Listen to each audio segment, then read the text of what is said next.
I wasn't really expecting this. I didn't have this on my 2025 bingo card personally, or I guess 2026. Happy New Year, by the way. But a major hotel chain is beefing with the federal government and with Immigration and Customs Enforcement and the Department of Homeland Security more broadly. But there's more to the story, and people are getting mad at Hilton, the hotel chain in question here, a little bit unfairly, as I'm going to explain. But this is all over social media. The story is constantly evolving, but the underlying situation of what happened here is pretty simple. After all the revelations and accusations, some, I think, unsubstantiated, but there's clearly a real problem there, of the fraud in Minnesota, not exclusively, but largely happening in certain Somali communities, there has been this deployment of federal officers and law enforcement resources to the state to investigate it. And that includes lots of DHS officials, some of whom are associated with ICE, Immigration and Customs Enforcement, which has, of course, become highly controversial as the Trump administration carries out mass deportation efforts, which some people really don't like. It is what he campaigned on. It is what people voted for, and they're getting it good and hard. I have a nuanced position on it. I've discussed it in the past, but regardless, it's what's happening. So what happened is that some Hilton hotels, in particular one hotel, started turning away Department of Homeland Security bookings, and it's turned into this national outrage. Here's some reporting from the Washington Examiner summarizing the original controversy. Listen to this. Our Homeland Security investigators, hundreds are on the ground. They're knocking doors. They're going to local businesses. While many Department of Homeland Security personnel are already on the ground in Minneapolis, it appears some are having their hotel reservations canceled. DHS accused Hilton Hotels of launching a, quote, coordinated campaign against Immigration and Customs Enforcement officers by canceling their hotel reservations in Minneapolis. According to a post by DHS, the hotel canceled the officers' reservations after several immigration officers booked hotel rooms overnight at the Hampton Inn, Lakeville, near Minneapolis.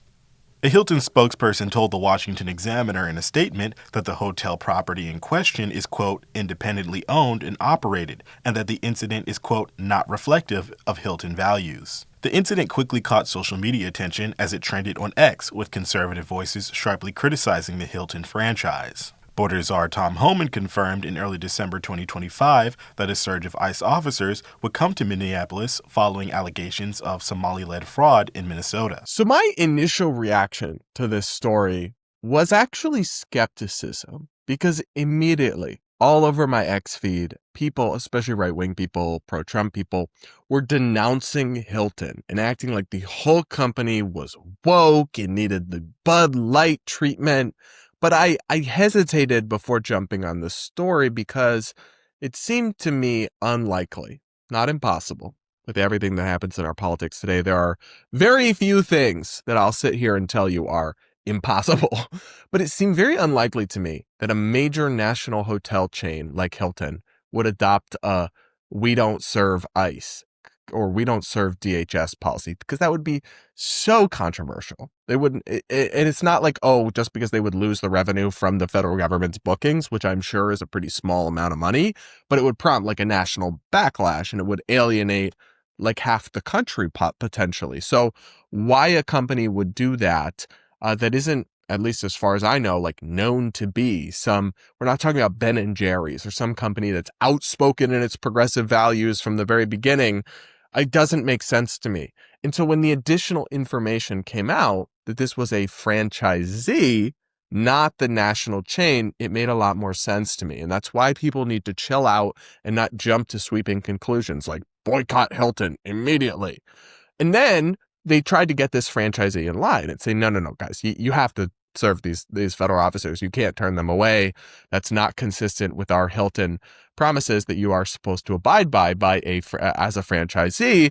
The franchisee apparently, reportedly at least, like told them they would change their policies, but then actually didn't. So a journalist, or kind of like a right-wing online influencer and political commentator, he went there to this actual hotel and again tried to book, claiming that he was a DHS official, which, by the way, I don't want him to get in trouble for this or anything, because I found this interesting reporting, but like, Isn't it illegal to pretend to be a federal law enforcement officer when you're not, even if you're doing it as part of investigative journalism? I don't think you could do that, but he did do that and film himself and post on the internet. So he probably won't get in trouble for it, but that thought did cross my mind. Anyway, he went up to the counter and they were like, no, we're still not booking feds. Watch this clip. So we're not accepting people from immigration, ICE agents, DHS into our property. It's just our management ownership. Okay, I thought that changed today. Was that? I just talked to my the owner of the building, and he didn't say there has been any changes. So they don't really appear to have actually changed their policy, and this blew up once again. So the Hilton newsroom account on social media, or like their rapid response PR account, put out a statement about Nick's video that of course went mega viral. The independent hotel owner had assured us they had fixed this problem and published a message confirming this. A recent video clearly raises concerns that they are not meeting our standards and values. As such, we are taking immediate action to remove this hotel from our systems. Hilton is and has always been a welcoming place for all. We're also engaging with all our franchisees to reinforce the standards we hold them to access our system to help ensure this does not happen again. This was shared by Fox News and other outlets, clarifying that they are in fact trying to remove this franchisee because they've gone rogue and are like saying we won't house law enforcement and all of this. And I have a couple thoughts on this, one of which is if I was running a business, I certainly wouldn't do this. It's divisive, it's political. I would try to make my business as apolitical as possible. So sure, DHS officials could stay there. Even if I don't necessarily agree with everything ICE is doing, I would not ban them. But at the same time, I do have to insist on a point of clarity, which is that in this case, it's a franchisee, so it's a little different. But if you own your own hotel and you're not bound by any national chains policies or anything like that, you can and should be legally entitled to turn away federal officers if you don't want to serve them, right? That is quite similar to not wanting to bake a wedding cake for a gay wedding and all the other things that conservatives and Christians and Republicans for a long time insisted was part of your First Amendment right. It was your right to say, no, we will not do business in ways that violates our conscience and our beliefs. And like an occupation is not, to my knowledge, a protected characteristic, and at least it certainly shouldn't be.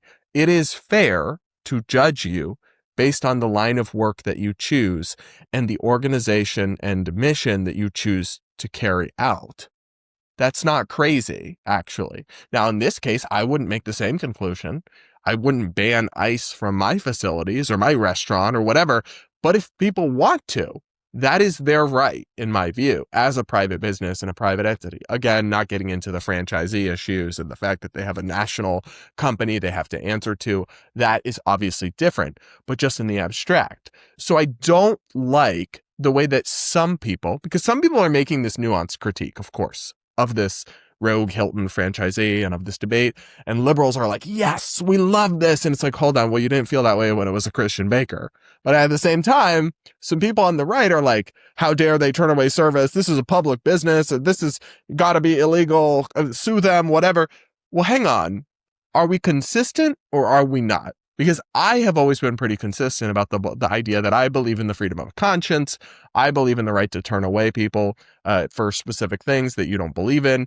Not, we don't serve black people. That is categorically different than I have an ideological objection to this, and I don't want to serve this kind of person who's doing this job. A job is not an immutable trait, right? So I view it as different, and I do detect a significant degree of hypocrisy going on here.